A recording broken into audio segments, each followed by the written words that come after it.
ಭಗವದ್ಗೀತೆ ಅಧ್ಯಾಯ 8 ಅಕ್ಷರ ಬ್ರಹ್ಮಯೋಗ ಭಗವತ್ ಪ್ರಾಪ್ತಿ ಶ್ಲೋಕ 14 ಅನನ್ಯಚೇತಾಃ ಸತತಂ ಯೋ ಮಾಂ ಸ್ಮರತಿ ನಿತ್ಯಶಃ ತಸ್ಯಾಹಂ ಸುಲಭಃ ಪಾರ್ಥ ನಿತ್ಯಯುಕ್ತಸ್ಯ ಯೋಗಿನಃ. ಅನುವಾದ: ಹೇ ಪಾರ್ಥನೇ, ಅನನ್ಯ ಚಿತ್ತವಾಗಿ ಸದಾ ನನ್ನನ್ನು ಸ್ಮರಿಸುವವನಿಗೆ ನಾನು ಸುಲಭವಾಗಿ ಲಭ್ಯವಾಗುತ್ತೇನೆ. ಭಕ್ತಿ ಸೇವೆಯಲ್ಲಿ ಅವನು ಸದಾ ನಿರತನಾಗಿರುವುದೇ ಇದಕ್ಕೆ ಮೂಲ ಕಾರಣ. ಇದರ ಭಾವಾರ್ಥ: ಭಕ್ತಿಯೋಗದಲ್ಲಿ ದೇವೋತ್ತಮ ಪರಮ ಪುರುಷನನ್ನು ಸೇವಿಸುವ ಪರಿಶುದ್ಧ ಭಕ್ತನು ಕಡೆಗೆ ಸೇರುವ ಗುರಿಯನ್ನು ಈ ಶ್ಲೋಕವು ವಿಶೇಷವಾಗಿ ವರ್ಣಿಸಲಾಗಿದೆ. ಹಿಂದಿನ ಶ್ಲೋಕಗಳು 4 ಬಗೆಯ ಭಕ್ತರನ್ನು ವರ್ಣಿಸಿದೆ. ಸಂಕಟದಲ್ಲಿರುವವರು, ಕುತೂಹಲಿಗಳು, ಪ್ರಾಪಂಚಿಕ ಲಾಭವನ್ನು ಬಯಸುವವರು ಮತ್ತು ಊಹಾತ್ಮಕ ಚಿಂತನೆಯಲ್ಲಿ ತೊಡಗುವ ತತ್ವಶಾಸ್ತ್ರಜ್ಞರು. ಮುಕ್ತಿಯ ವಿವಿಧ ಪ್ರಕ್ರಿಯೆಗಳನ್ನು ವರ್ಣಿಸಿದೆ: ಕರ್ಮಯೋಗ, ಜ್ಞಾನಯೋಗ ಮತ್ತು ಹಠಯೋಗ. ಈ ಯೋಗ ಪದ್ಧತಿಗಳಲ್ಲಿ ಭಕ್ತಿಯನ್ನು ಸ್ವಲ್ಪ ಮಟ್ಟಿಗೆ ಸೇರಿಸಿದೆ. ಆದರೆ ಈ ಶ್ಲೋಕವು ವಿಶೇಷವಾಗಿ ಜ್ಞಾನ, ಕರ್ಮ, ಹಠ ಇವುಗಳ ಮಿಶ್ರಣವಿಲ್ಲದ ಪರಿಶುದ್ಧ ಭಕ್ತಿಯನ್ನೇ ಹೇಳಿದೆ.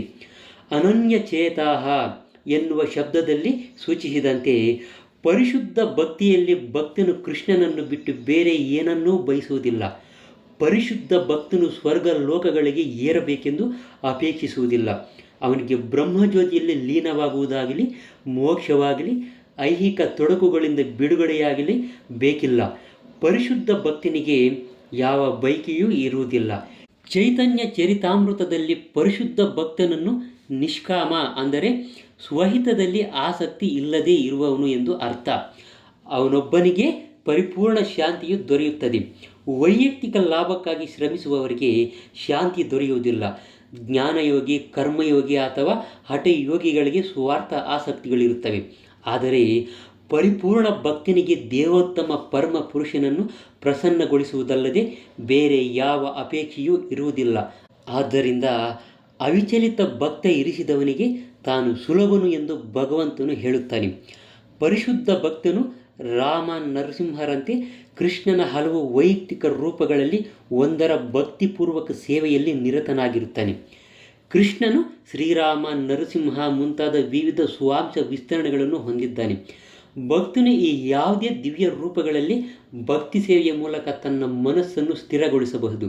ಇಂತಹ ಭಕ್ತರಿಗೆ ಇತರ ಯೋಗಗಳ ಅಭ್ಯಾಸಿಗಳನ್ನು ಪೀಡಿಸುವ ಸಮಸ್ಯೆಗಳ ಕಾಟ ಇರುವುದಿಲ್ಲ. ಭಕ್ತಿಯೋಗವು ಬಹು ಸರಳವಾದದ್ದು, ಪರಿಶುದ್ಧವಾದದ್ದು ಮತ್ತು ಅಭ್ಯಾಸ ಮಾಡಲು ಸುಲಭವಾದದ್ದು. ಹರೇ ಕೃಷ್ಣ ಸಂಕೀರ್ತನೆಯಿಂದಲೇ ಪ್ರಾರಂಭ ಮಾಡಬಹುದು. ಭಗವಂತನು ಎಲ್ಲರ ವಿಷಯದಲ್ಲಿಯೂ ಕರುಣಾಮಯಿಯಾಗಿರುತ್ತಾನೆ. ಆದರೆ ನಾವು ಆಗಲೇ ವಿವರಿಸಿದಂತೆ ಆ ಕಡೆ ಈ ಕಡೆ ಚಲಿಸದೆ ಸದಾ ತನ್ನನ್ನೇ ಸೇವಿಸುವವರ ವಿಷಯದಲ್ಲಿ ಭಗವಂತನಿಗೆ ವಿಶೇಷ ಒಲವು ಅನ್ನೋದು ಇರುತ್ತೆ.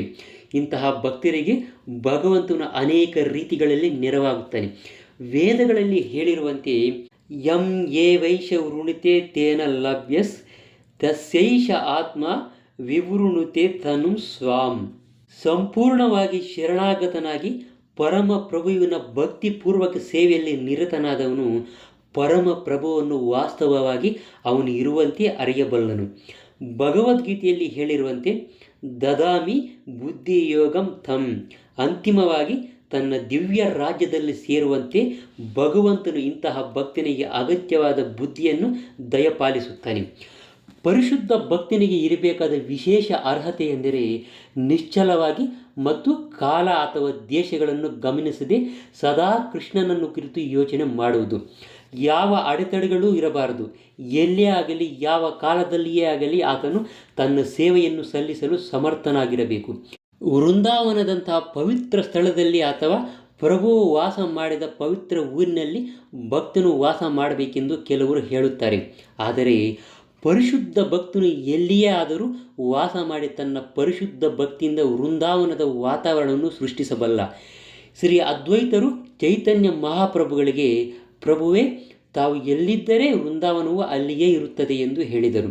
ಸತತಂ ಮತ್ತು ನಿತ್ಯಶಃ ಎಂದರೆ ಸದಾ ಶ್ರಮ ತಪ್ಪಿಸದೆ ಅಥವಾ ಪ್ರತಿನಿತ್ಯವೂ ಎಂದರ್ಥ. ಪರಿಶುದ್ಧ ಭಕ್ತನು ಸದಾ ಕೃಷ್ಣನನ್ನು ಸ್ಮರಿಸುತ್ತಾ ಅವನನ್ನೇ ಧ್ಯಾನ ಮಾಡುತ್ತಾನೆ.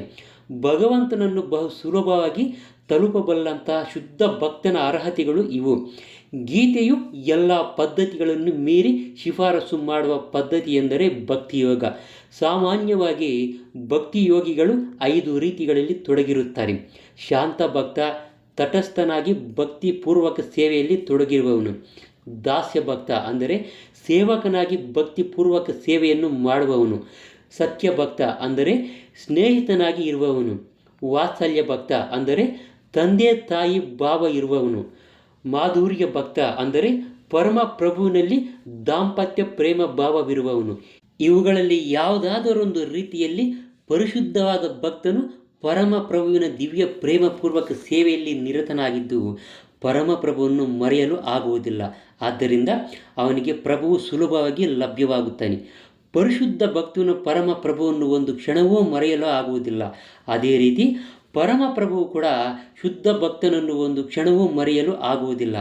ಮಹಾಮಂತ್ರವಾದ ಹರೇ ಕೃಷ್ಣ ಕೃಷ್ಣ ಕೃಷ್ಣ ಹರೇ ಹರೇ, ಹರೇ ರಾಮ ರಾಮ ರಾಮ ಹರೇ ಹರೇ. ಈ ಮಹಾಮಂತ್ರವೇ ಕೃಷ್ಣ ಪ್ರಜ್ಞಾ ಪ್ರಕ್ರಿಯೆಯ ಮಹಾ ಆಶೀರ್ವಾದ.